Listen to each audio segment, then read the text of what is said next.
Bem, vamos lá. Vamos falar de questões relacionadas aos conteúdos de divisão celular, gametogênese e mecanismos reprodutivos. Bom, a primeira questão ela diz assim: o gene P53 tem sido estudado ultimamente e alterações em sua sequência têm sido relacionada a diversos tipos de cânceres. A ação do P53 em condições normais é impedir a divisão celular para a correção de possíveis erros no DNA. Dessa forma, células com alterações em P53 perdem a capacidade de bloquear a divisão, caracterizando o câncer. Ou seja, age justamente no período em que o DNA é duplicado, né?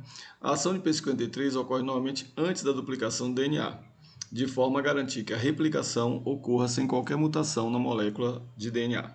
É possível afirmar que a ação de P53 ocorre principalmente durante a seguinte fase do ciclo celular. Observe que nessa parte do texto aqui em cima, ele diz que a ação do gene ele age antes da duplicação do DNA, que corresponde à fase S da intérfase. A fase que vem antes da fase S da intérfase é a fase G1. Portanto, a nossa resposta, letra C, fase G1 da intérfase. A próxima questão ela tem uma imagem, a gente vê os cromossomos todos na região mediana da célula, formando a placa equatorial, o fuso mitótico bem definido, aqui os centríolos nas extremidades. E ele pergunta assim, a fase mitótica retratada na figura é denominada de metáfase. Então, a metáfase é que tem essas características aqui bem definidas. Então, letra C, nosso gabarito. A próxima diz, analise a imagem a seguir. Aí tem a imagem de uma célula, a gente percebe que dentro da célula tem um núcleo, representando aqui a membrana nuclear, né? E a gente percebe que o DNA aqui dentro está todo desespiralizado, então ele não está condensado, né? E aí esse DNA está na forma de cromatina. Então ele pergunta, é correto afirmar que se trata da seguinte etapa do ciclo celular? Pois bem, a etapa em que o material genético se encontra nesse padrão é o período da intérfase, porque se fosse durante a divisão celular, seja prófase, anáfase ou metáfase, o DNA estaria apresentado na forma de cromossomos. Tá? Então, gabarito, letra A, intérfase. A questão seguinte, ela vai trazer um gráfico sobre o ciclo celular. Ele diz o seguinte, o gráfico representa o DNA no núcleo de uma célula ao longo do ciclo celular, certo? Bom, analisando o gráfico, a gente percebe aqui um ponto crucial. Esse momento 2, que quando a quantidade de DNA é duplicada, ela passa de 2 para 4, ou x, 2x, tanto faz falar, significa que é a fase S da intérfase. Portanto, o que vem antes dela é a fase G1 e o que vem depois dela é a fase G2. Portanto, toda a fase 4 corresponde à mitose, a divisão celular, que vai estar a prófase, a metáfase. A anáfase é o momento em que ocorre essa redução aqui no gráfico, onde ela volta para a quantidade normal de DNA, e depois vem a telófase. Aí ele diz, sabe-se que a vimblastina é uma substância que promove a despolimerização dos microtúbulos presentes nas fibras do fuso. Caso uma célula eucariótica seja tratada com essa substância, é correto afirmar que ela ficará estagnada em... Bom, a vimblastina vai atuar sobre as fibras do fuso. Quando é que forma o fuso mitótico? Durante a metáfase. É lá que está bem caracterizado. Então, se ele vai paralisar a célula a partir da metáfase, significa que ela não vai dar continuidade para a anáfase, ela não vai passar para a anáfase, certo? Então, essa célula vai estar estagnada em 4, justamente a anáfase. Então, a única resposta que tem 4, veja que é a letra A, onde ele diz 4 por não ocorrer a migração das cromátides irmãs para os polos. Exatamente. Por quê? Porque não vai haver a anáfase, a célula vai estagnar na metáfase, tá? A próxima diz, uma célula animal foi analisada ao microscópio, o que permitiu visualizar 4 cromossomos duplicados se deslocando para cada um dos polos da célula. Sabendo que a ploidia do animal é 2n igual a 8, a célula analisada encontra-se em, bom, uma carga diploide 2n igual a 8, então são 8 cromossomos. E ele está dizendo que a célula está com 4 cromossomos em cada lado da célula e migrando. Então, quer dizer, se eles estão migrando para os polos, é um processo de anáfase. Tá? E se eu tenho 4 cromossomos de um lado e 4 cromossomos do outro, então é metade do número de cromossomos da célula diploide. Então significa uma separação dos cromossomos homólogos. Então nós estamos identificando aí a anáfase 1 da meiose, que é a única etapa que tem a separação de homólogos. Voltando aqui rapidinho, então o gabarito é a letra D. Bom, próxima questão diz, o crossing over é um fenômeno na divisão celular em que as cromátides de um cromossomo homólogo podem trocar fragmentos, provocando o surgimento de novas sequências de genes ao longo dos cromossomos. É uma das fases finais da recombinação genética, no processo designado por sinapse. Esse fenômeno ocorre em qual fase da meiose? Então, assim, o crossing over ele só acontece em um único momento durante o ciclo de vida da célula, que é na prófase 1 da meiose, somente nessa etapa. Então, logo de cara, a gente vê logo o gabarito letra A, e nenhuma das outras 3 fases aí, né, da meiose 1 acontece o crossing over. A próxima questão diz: uma importante consequência da meiose é a geração de diversidade genética. Nesse processo de divisão celular, o evento que gera maior diversidade é... Observe que a gente vai ter duas respostas aí que podem contribuir com a diversidade. A letra C, quando diz a ocorrência de permutação, que é o crossing over, e a segregação aleatória de cromossomos homólogos, que é a separação ao acaso dos homólogos. Só que o evento que gera maior diversidade é o crossing over, beleza? Que acontece na prófase 1 da meiose. Bom, essa questão ela mostra uma figura com 3 etapas de um evento frequente nos cromossomos durante a meiose. Na figura 1, observe que eu tenho um par de homólogos emparelhados. Na figura 2, os cromossomos homólogos estão trocando pedaços, fazendo o que a gente chama de crossing over. E na figura 3, eu já tenho as cromátides irmãs de cada cromossomo já separadas, tá? Ele traz algumas opções aqui de interpretação. A gente fica com duas opções aqui para analisar com mais detalhe. A letra C, que diz: 3 ilustra 4 cromossomos, né? São 4 cromossomos, com 4 combinações genéticas diferentes da original. Aqui o erro é que não são 4 combinações genéticas diferentes da original. A original é Azão Bzão e Azinho Bzinho. E aqui eu só tenho duas combinações diferentes da original. Aí a gente elimina a letra C e vai para a letra E, que diz: 3 ilustra 4 cromossomos com duas combinações genéticas diferentes da original. Perfeito. Que seriam Azinho Bzão e Azão Bzinho. Tá? 2 ilustra o momento da duplicação, não, 2 é o crossing over. 1 ilustra 4 cromossomos, não, 1 ilustra 2 cromossomos duplicados. E duplicados, né? A letra D diz que não estão duplicados. Bom, essa questão ela mostra uma célula em metáfase. A gente vê aqui os cromossomos na região mediana da célula, as linhas representam aqui o fuso mitótico e os centríolos nos polos opostos, tá? Eu tenho 2 cromossomos aqui no meio dela. Então, o esquema acima representa uma célula em metáfase 2. Então, se ele está falando que é metáfase 2, significa que essa célula, nessa etapa, já é haploide. Tem que ser haploide. Toda a fase 2 é formada por células haploides. Então, assinale a alternativa correta. Os cromossomos representados são homólogos? Não. Se a célula é haploide, eu não tenho cromossomos homólogos dentro de células haploides. A célula mãe era 2N igual a 4? Exatamente. Né? Se a célula haploide tem 2 cromossomos, a célula diploide vai ter 4 cromossomos. Então, esse é o nosso gabarito. O crossover ocorre nessa etapa? Não. O crossover acontece lá atrás, na prófase 1. Tá? Esse processo acontece exclusivamente para formar gametas? Também não. Pode formar esporos. Há 4 cromossomos apresentados? Também não. Somente 2 cromossomos. Próxima questão. Uma mulher com 40 anos ou mais tem a maior probabilidade de gerar uma criança com defeitos congênitos do que uma mulher com 20 anos. Mas um homem com 20 ou mais de 40 anos tem as mesmas chances de gerar uma criança normal. Essa diferença deve ser o fato de... Bom, essa questão vai justamente em cima daquelas fases onde cada um dos gametas masculinos e femininos são produzidos. Todos os gametas masculinos eles são produzidos a partir da puberdade. Todas as etapas, todas as fases são produzidas a partir da puberdade. Então, são células produzidas de forma recente. Já os gametas femininos não, iniciam sua produção ainda na fase embrionária, depois há uma interrupção no momento do nascimento, e só a partir da puberdade é que retoma esse processo de amadurecimento de células.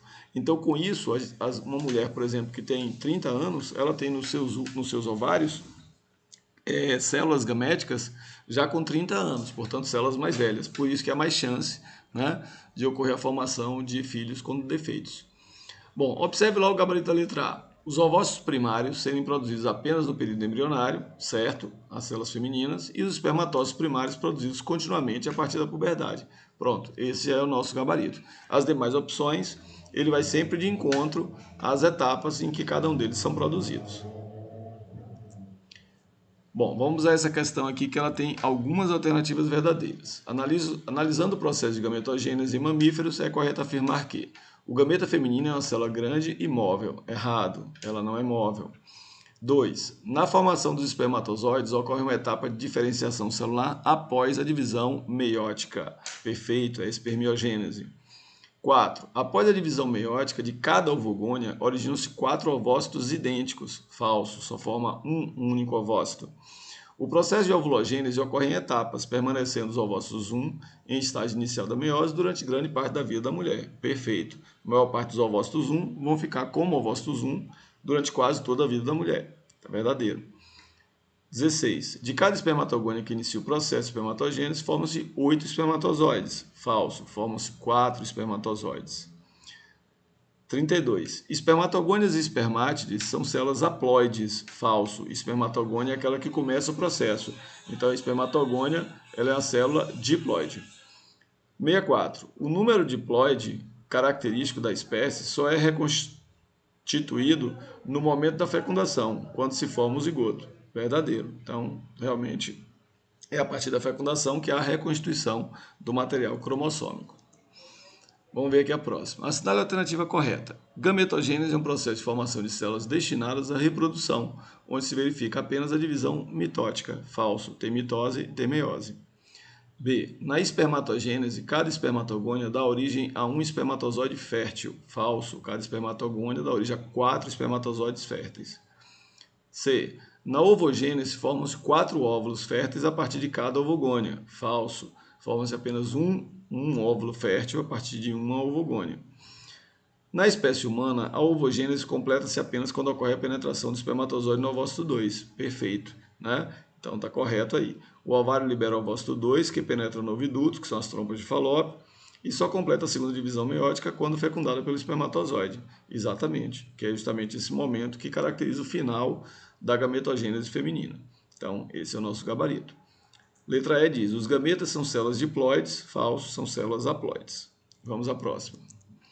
A formação dos óvulos é possível graças a um processo denominado de ovulogênese. Analise a alternativa a seguir e marque aquela que apresenta a sequência exata das estruturas formadas nesse processo.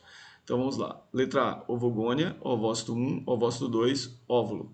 Já está logo correta. Primeiro ovogônia, forma o ovócito 1, depois forma o ovócito 2, e aí forma o óvulo. Logo nosso gabarito, logo de início. Tá? As outras sequências estão erradas. O processo de regeneração pode ocorrer tanto em organismos únicos como pluricelulares, conforme já demonstrado em vários experimentos. A apresentação do resultado de um desses experimentos pode ser observada na figura A, que mostra a regeneração de apenas um fragmento de uma alga unicelular chamada acetabulária. Na figura B, mostra a regeneração de todos os fragmentos de uma planária, que é um platelminto, é um verme. Tá? Então a figura A ela vai demonstrar, veja que a única parte que cresce é essa parte aqui inferior que está com o núcleo dentro dela. As partes que não têm o núcleo degeneram e morrem. Já no caso aqui da planária, cada pedacinho que proveniente da fragmentação vai dar origem a uma nova planária adulta, certo? Por que no experimento com a acetabulária não houve regeneração de todos os segmentos? Porque os segmentos que estão sem núcleo degeneram e morrem. Explique por que o processo de regeneração das planárias difere do ocorrido da acetabulária, porque a acetabulária é uma estrutura unicelular, então a falta do núcleo nesses trechos impede seu desenvolvimento. Já na planária, cada pedaço ele tem aí algumas milhões de células e ele consegue assim reconstituir o organismo por inteiro. A figura abaixo mostra uma situação jocosa referente à fragmentação de um invertebrado hipotético, em que cada um dos fragmentos deu origem ao indivíduo.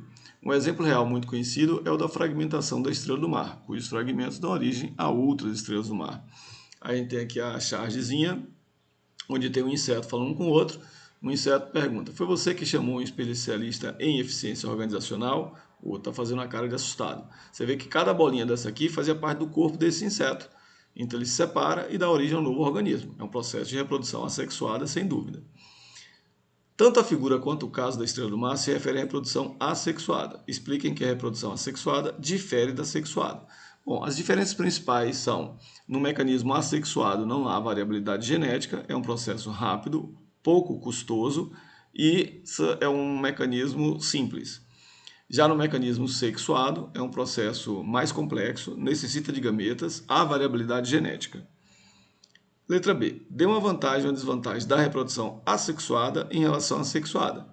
Uma vantagem da reprodução assexuada é em relação à rapidez, é muito rápida, produz descendentes de forma rápida. Uma desvantagem é a falta da variabilidade genética.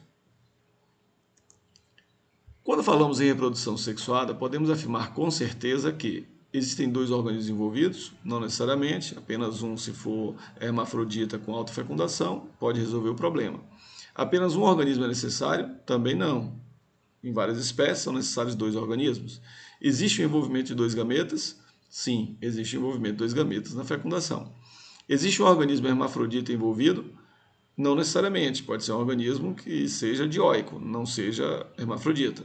não haverá variabilidade genética. Está errado, né? Então, nosso gabarito, letra C, existe envolvimento de 2 gametas. Aí, fazendo uma alusão especificamente ao mecanismo de fecundação. Na reprodução sexuada, percebe-se o envolvimento dos gametas sobre eles. Marque a afirmativa incorreta. A fecundação sempre ocorrerá com a união de gametas de indivíduos diferentes. Não necessariamente. Já está logo incorreta. Pode ser um indivíduo que seja hermafrodita, né? E ele produz 2 gametas e ele mesmo se fecunde. Então, é o mesmo indivíduo. Então, logo a letra A está incorreta, é o nosso gabarito. Letra B diz, em humanos, o gameta masculino espermatozoide, sim. Quando os gametas se unem na reprodução sexual, temos o evento da fecundação, correto. Plantas também produzem gametas, sim, não só animais como plantas. E os seres humanos produzem 2 tipos de gametas, o masculino e o feminino, espermatozoide e óvulo. Então, letra A, nosso gabarito. De modo geral, os animais formam-se por reprodução sexuada, a partir do zigoto.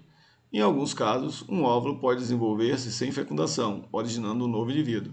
Esse processo é conhecido como... Então, quando o óvulo, o gameta feminino, se desenvolve sozinho, dando origem a um novo indivíduo, o processo se chama partenogênese. Então, nosso gabarito, letra A. Todos nós apresentamos apenas mitocôndrias maternas. Consequentemente, o DNA mitocondrial de uma pessoa é igual ao da sua mãe e nunca igual ao do seu pai. Essa é a chamada herança mitocondrial e ocorre por quê? Vamos lá, os espermatozoides não possuem mitocôndrias. Errado. O espermatozoide tem mitocôndria, o que faz eles girarem lá, movimentarem o seu flagelo. É a energia. B. As mitocôndrias do espermatozoide não penetram no interior do núcleo. Perfeito. Esse é o gabarito. Porque, na verdade, quando o espermatozoide fecunda, toda a parte do corpo intermediário do flagelo fica do lado de fora. Só entra o núcleo, né? Então, não há contribuição de mitocôndrias maternas para a formação do indivíduo. Então, a letra B é o nosso gabarito. Então, essa é a explicação da questão. Sobre a fecundação, considere as seguintes afirmações. 1. A fecundação é imediatamente seguida por duplicação de DNA, preparando o zigoto para a fase de clivagens. Perfeito, né? Logo após a fecundação, ou seja, o encontro de gameta masculino e feminino, vai ter uma duplicação do DNA. Para quê? Para que essa célula possa se reproduzir, se multiplicar. Clivagem quer dizer divisão. São as primeiras divisões que vão acontecer com o zigoto. 2. Durante a fusão dos gametas, o espermatozoide libera seu material genético no interior do óvulo, ocorrendo em seguida degeneração do flagelo. Então, observe, na verdade ele diz assim, ó, o espermatozoide libera seu material genético e em seguida degenera o flagelo, né? Na verdade, quando os gametas se fundem, o espermatozoide ele contribui apenas com o material genético no interior do óvulo, né? O flagelo ele vai ser degenerado sem dúvida, porque ele não vai entrar. Em animais aquáticos, os óvulos liberam substâncias químicas com função de atrair os espermatozoides, de forma a diminuir o efeito de dispersão provocado pelo ambiente aquático. Perfeito, é a fecundação externa. Então tem que ter esses artifícios para facilitar a atração entre os gametas. Verdadeiro. 4. Imediatamente após a penetração do espermatozoide, a parede do óvulo sofre modificação com o objetivo de bloquear a entrada de novos espermatozoides. Correto também, né? Assim que o primeiro espermatozoide entra, o óvulo modifica sua estrutura externa, impedindo que novos espermatozoides possam entrar. Então, todas as alternativas estão corretas. Letra C, nosso gabarito. A rainha da abelha Apis mellifera possui 32 cromossomos em suas células somáticas. Nas operárias e nos zangões, o número de cromossomos da célula é respectivamente. Por que ele está fazendo essa questão? Porque a abelha é uma espécie que desenvolve partenogênese. Uma partenogênese é a renótoca, onde o óvulo vai dar origem apenas a machos, que no caso é o zangão. E como todo organismo que surge por partenogênese ele é haploide, então ele vai ter metade do número de cromossomos de sua mãe. Então, se a abelha rainha, né, ela tem 32 cromossomos, o zangão vai ter a metade, 16. Só que as operárias são fêmeas também, e as operárias surgem a partir do processo de fecundação, elas não surgem por partenogênese. Então, o número de cromossomos nas operárias é igual ao da abelha rainha. Então, eu vou ter, respectivamente, 32 para as operárias e 16 para os zangões. Resposta letra D. Em relação ao ditado popular mencionado abaixo, assinale a alternativa que pode explicar o fenômeno correspondente. Ai, ai, ai, carrapato não tem pai. Como assim não tem pai? Quer dizer, o indivíduo nasce sem pai? Exatamente. É um processo de reprodução em que o indivíduo nasce órfão paterno. Ele nasce proveniente apenas da mãe, né? Então, esse processo, a gente já falou antes, ele é a partenogênese, que é quando um óvulo materno se desenvolve e dá origem a um indivíduo, beleza? Então, na partenogênese, o indivíduo não tem pai, porque ele nasce apenas a partir do óvulo materno, tá? Só lembrando aqui essa questão, que neotenia também é um processo especial de reprodução, onde o indivíduo ele amadurece de forma precoce suas gônadas. Conjugação é um processo de reprodução sexuada em bactérias. Poliembriagia é desenvolvimento de vários embriões a partir da fecundação e cariogamia é a junção dos núcleos. Então, a resposta nossa é partenogênese, letra B. Óvulos partenogenéticos, embolou, que originam apenas machos, constituem um caso de partenogênese arrenótoca. Partenogênese arrenótoca, formam-se apenas machos. Telítoca, letra B, formam-se apenas fêmeas.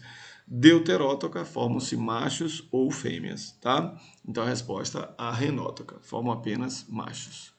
Bom, então é isso.